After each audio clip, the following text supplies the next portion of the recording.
Olá, senhores pais, senhoras mães, caríssimos e caríssimas alunas, sejam muito bem-vindos aí à nossa aula de História e fazendo aí o uso e seguindo as normas da BNCC, sabemos que nossas aulas aí, elas são dialogadas com outras disciplinas, estou trazendo aqui para que vocês conheçam mais ainda e saibam como manusear o Mapa Mundi, que é a representação do nosso planeta, e fazendo uso e atribuição do mapa mundi, iremos hoje ver onde é a nossa aula, ou a continuação da nossa aula de história.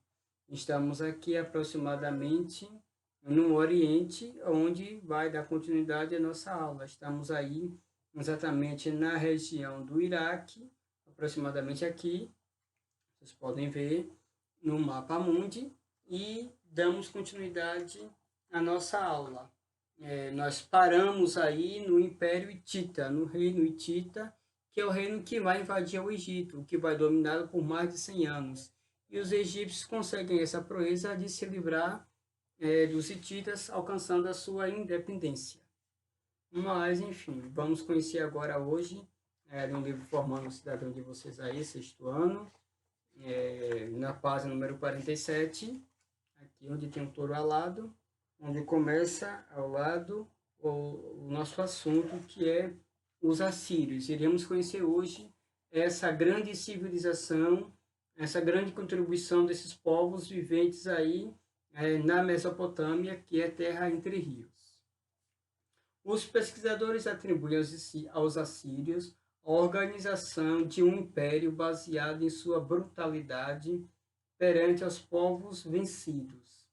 A base desse poder se constituía ter um exército organizado, além das armas poderosas como catapulta, foram eles responsáveis a recrutar e obrigar os homens a servirem o exército. Os assírios conquistaram um grande império que incluía a Mesopotâmia, o Egito, a Palestina, dominando todo o Oriente Médio por volta de 612 a.C. a 883 a.C. Então, estamos vendo aí que os assírios eles estavam muito bem organizados, muito bem familiarizados com essa questão de guerra, e eles se tornaram, na face da Terra, uma das maiores máquinas de guerra do mundo para aquele período, sendo que eles ainda não tinham chegado aqui no Ocidente. Estamos falando aí do Oriente. Então, eles aí conseguem invadir o Egito e outras regiões aí já que eram reinos povoados e que já tinham constituído aí a sua história. Estamos vendo aí a grande dominação. A catapulta era tipo o canhão de guerra. O canhão de guerra dispara uma bala. A catapulta era assim, eles botavam o alvo que eles quisessem atingir e ela fazia assim, né? Não, porque eu não tenho agora, mas eu vou enviar para vocês a fotografia do que é uma catapulta. Então, eles aí usavam sandálias de ferro para poder ter força, o caminhar, agilidade, por incrível que pareça, e também ter agilidade, à medida que o peso evitava que eles pudessem agir rápido, eles iam agir contra o peso, e aí fortalecendo aí o seu desenvolvimento muscular, se tornando homens sarados. Naquela época não existia academia, né? As pernas deles eram bem grossas, bem vistosas, como a gente vê aí alguns livros e algumas representações aí que eles faziam em pedra. E é muito interessante isso. Então, eles se tornaram aí uma grande potência militar. Eles eram muito brutos, eles eram imperdoáveis. Se fosse para matar, eles matavam. Se fosse para deixar viver, eles viviam. Então, eles usavam a força bruta da violência para a dominação. Quando eles invadiam um reino, invadiam uma cidade, só deixavam vivo mulheres e crianças.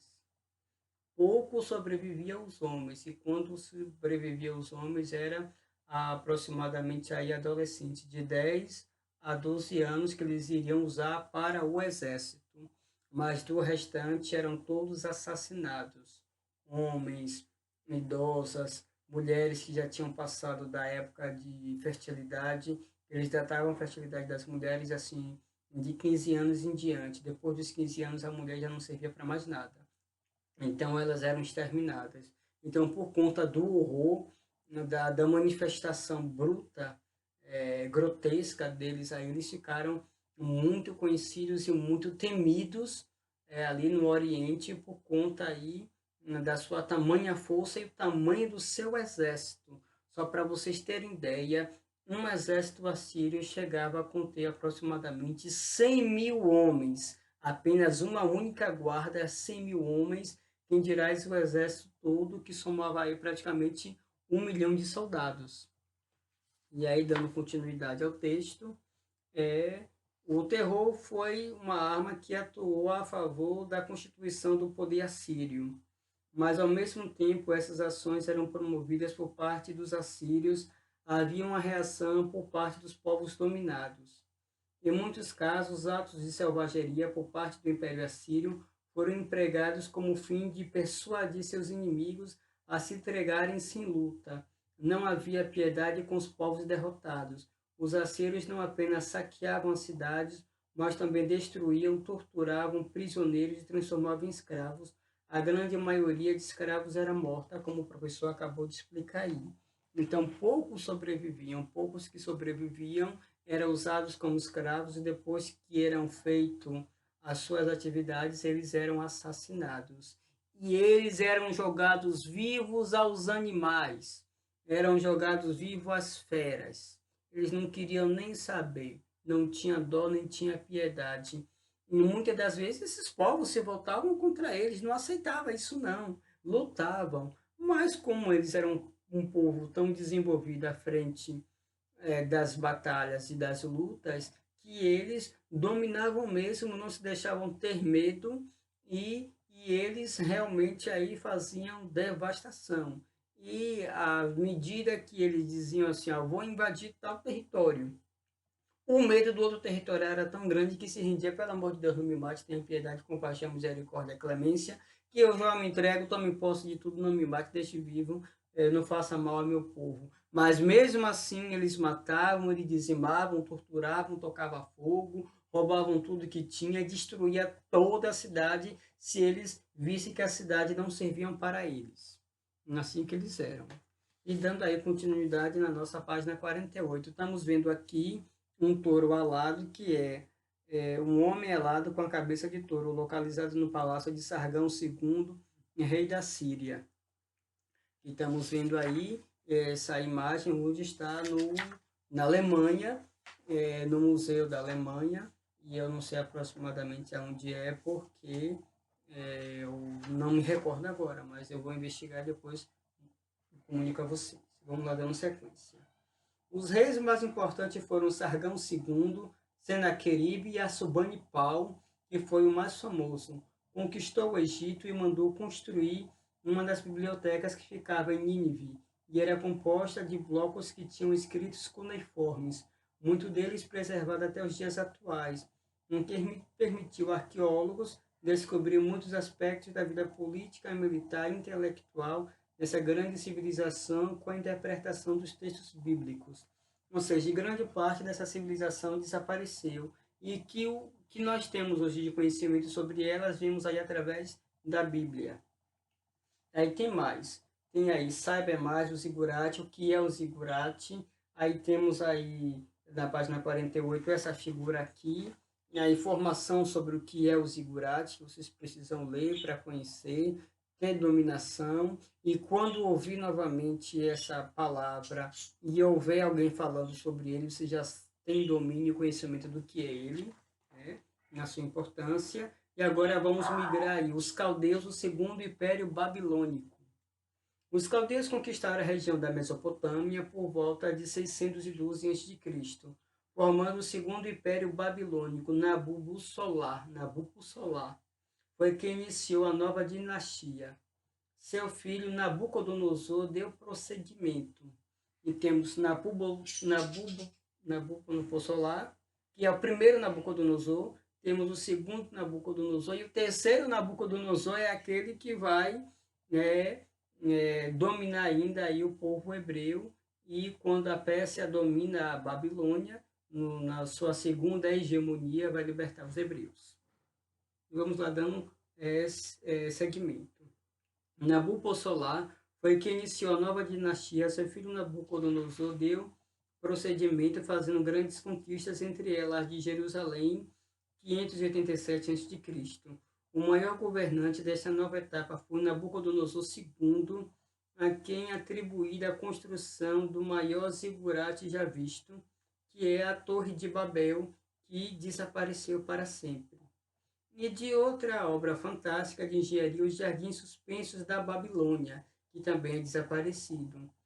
Liderados por Nabucodonosor II, os babilônios destruíram Jerusalém em 587 a.C., deportando os judeus para a Babilônia. Esse momento é conhecido como o Cativeiro da Babilônia. Um rei persa, Ciro Grande, conquistou o Império Babilônico em 539 a.C., anexando a cidade e libertando os judeus. Quem assistiu aí a novela O Rico e Lázaro vai entender muito bem aí essa passagem, porque está se tratando disso. Vocês vão conhecer aí através dessa novela, ou conheceram aí a suntuosidade e a grandeza da Babilônia. Vemos aí Nabucodonosor, porque ele é o terceiro, porque antes dele já teve dois Nabucodonosores, Nabucodonosor, que é a tradução de Nabucodonosor I, o seu filho Nabucodonosor II, e o seu neto Nabucodonosor III, que é esse daí que vai libertar, é esse daí que vai estar no trono final quando chega aí a dominação persa, né? Que vamos ver aí mais à frente. Então vemos aí a grandiosidade que foi a Babilônia, como a Babilônia também se tornou o reino mais poderoso do mundo, até que ele é derrubado pela Pérsia ou pela Persa, que vai ser aí também outro império mais poderoso do mundo, mas estamos falando ali do mundo oriental, que até então eles não sabiam que existia o Ocidente. E já cá no Ocidente já estava sendo aí a maior hegemonia importantíssima do Ocidente, a Grécia, que já tinha já existência. Vamos ver aí bem futuramente. Aí vamos dar continuidade. Curiosidades vai falar aí sobre o Jardim Suspenso da Babilônia, que alguns historiadores e alguns relatos históricos da época que ainda existentes conta-se que ele fez para a esposa dele. Claro que a história de Nabucodonosor não é muito verídica, que vai contar que matou, que sobreviveu, que tomou, que saqueou, que se jogou. Ali é apenas uma fantasia. Mas os personagens em si, alguns contextos históricos são verídicos apresentados aí na novela. E aqui, esse trecho aqui de amarelo, curiosidade, vocês precisam ler para conhecer e ter entendimento. Tem aqui as gravuras falando como possivelmente era o Jardim da Babilônia, o Zigurate. E aí abaixo temos aí a cultura mesopotâmica. A cidade da Mesopotâmia, embora independente, tinha uma organização política, econômica e religiosa bem parecidas. Ou seja, as cidades-estados eram independentes, mas porém eram unidas pela religiosidade e unida também pelo exército e governada por Nabucodonosor. A religião era politeísta, ou seja, acreditava em diversos deuses. Ou seja, pessoas acreditavam em vários deuses que, em geral, gostavam de castigar quando eram contrariados, quando eram esquecidos ou eram desafiados. Por isso, os povos da Mesopotâmia faziam longas preces e sacrificavam animais para agradar os deuses. Não muito diferente que os hebreus também faziam a mesma coisa, sacrificavam animais para a expiação dos seus pecados a Deus e faziam preces também.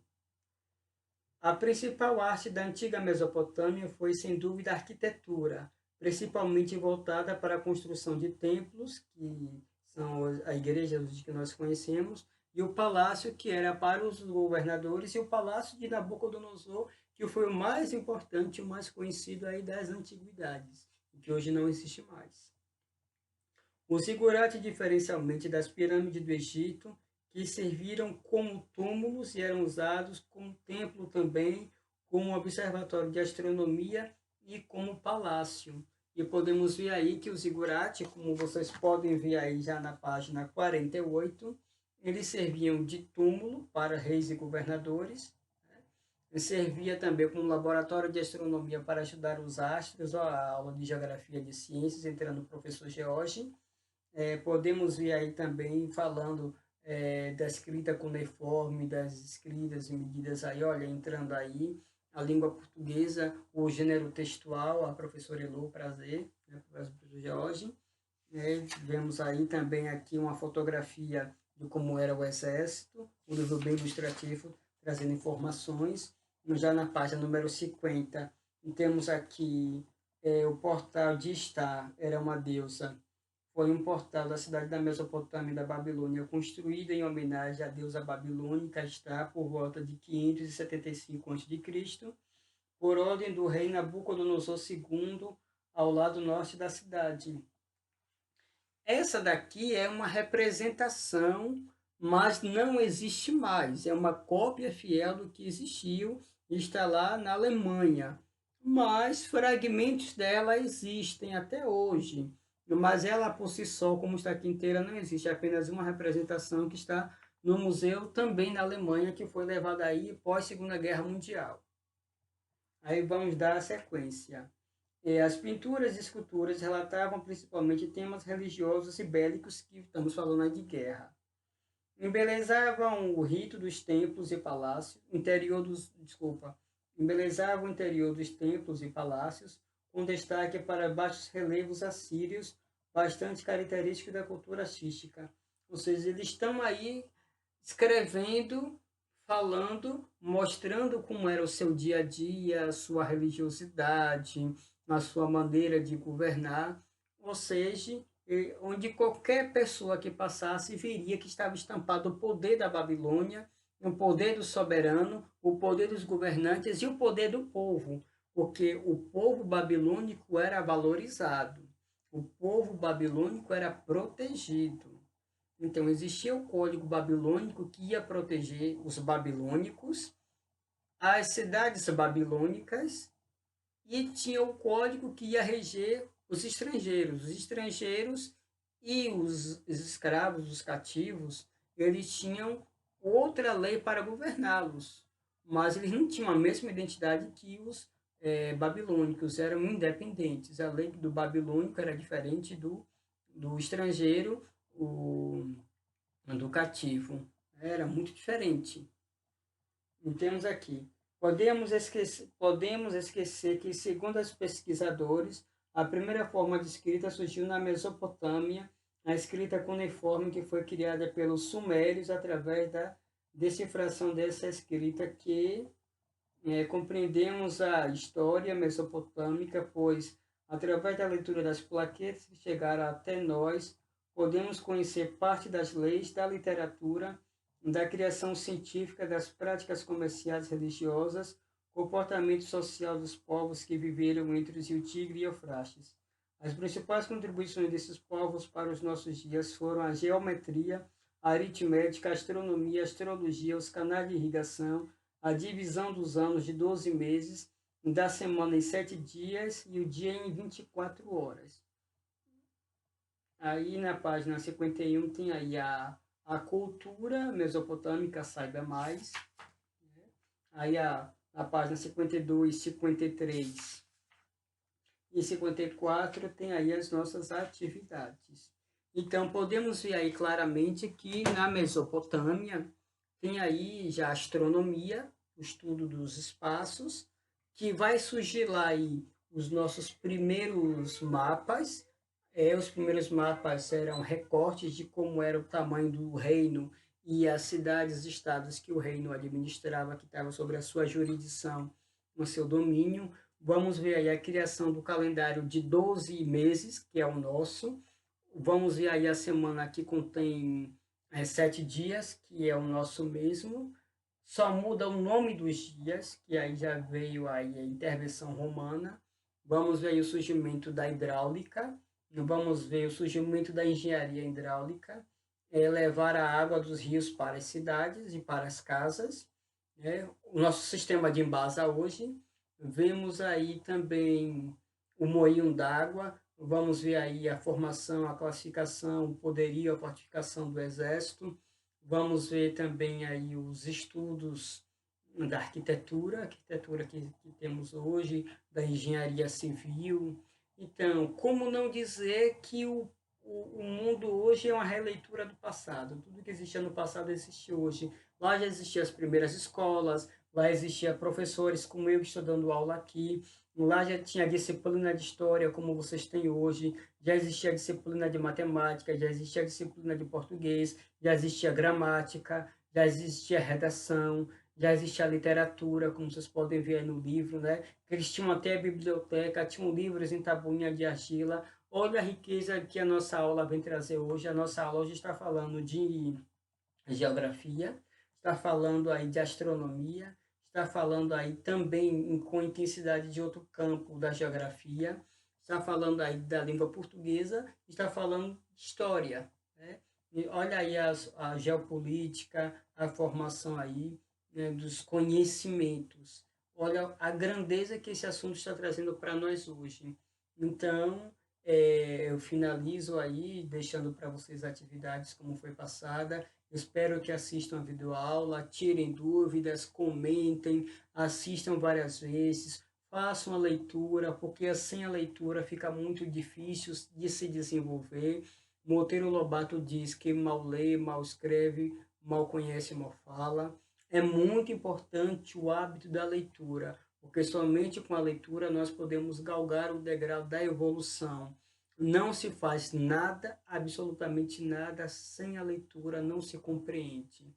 Para se formar um médico, para se formar um professor, para se formar um engenheiro, para se formar um arquiteto, para se formar um farmacêutico, para se formar um técnico de enfermagem, para se formar um gari, para se formar qualquer tipo de profissão, é preciso o hábito da leitura. Para vocês terem ideia, que a leitura é tão importante que se desenvolveu até leitura para deficientes visuais, que é o Braille, a leitura, a linguagem de sinais para as pessoas que são surdas e mudas. Olha só o tanto que a leitura é importante que foram desenvolvidas técnicas para essas pessoas deficientes. Então, vamos fazer uma leitura com serenidade, vamos fazer uma leitura com disposição a aprender, a conhecer, a evoluir, porque esses são temas que vocês vão ver abordados em toda a vida de vocês. Se vocês forem fazer universidade, vestibular, isso vai estar lá. Se eu for fazer as matérias do curso superior que vocês escolherem, vão ver isso. Vocês vão fazer pós-graduação, vai ter isso aí também. Vocês irão fazer mestrado, doutorado, pós-doutorado, PhD, vai ter todos esses temas aí. Vai fazer uma prova de seleção para o emprego, vai cair aí esses assuntos. Vai fazer uma prova de concurso público, vai estar aí esses assuntos. Então, é preciso ter o hábito da leitura, gostar de história, entender a história, porque sem história nós não temos identidade, não somos de ninguém. Então, precisamos aí tomar posse desse acervo, tomar posse desse aparato, entendermos que nós somos história viva e que damos continuidade aí à existência desses povos do passado, fazendo sempre a releitura de tudo que está existindo e que virá a existir. Então, professor, deixa um grande abraço, espera aí o comentário de vocês para tirar dicas, tirar dúvidas, explanação aí do assunto e novamente reafirmo, façam a leitura para que haja um diálogo importante entre professor, entre aluno, conhecimento. E lembrando que vocês vão levar isso para a vida toda enquanto existir vida nossa. Vocês sabem meu número, sabem como me encontrar, eu estou à disposição de vocês e sempre contem com o professor. Olha o coraçãozinho, o professor gosta muito de vocês, está sentindo muita falta, querem vocês muito bem e eu peço ao Pai Celestial que acabe logo essa situação, que possamos estar juntos aí novamente em sala de aula. Então, até mais e faça uma atividade, procure o professor, dúvidas. E lembrando que para fazer atividade precisa prestar atenção da leitura para ter êxito. E mais uma vez, até a próxima.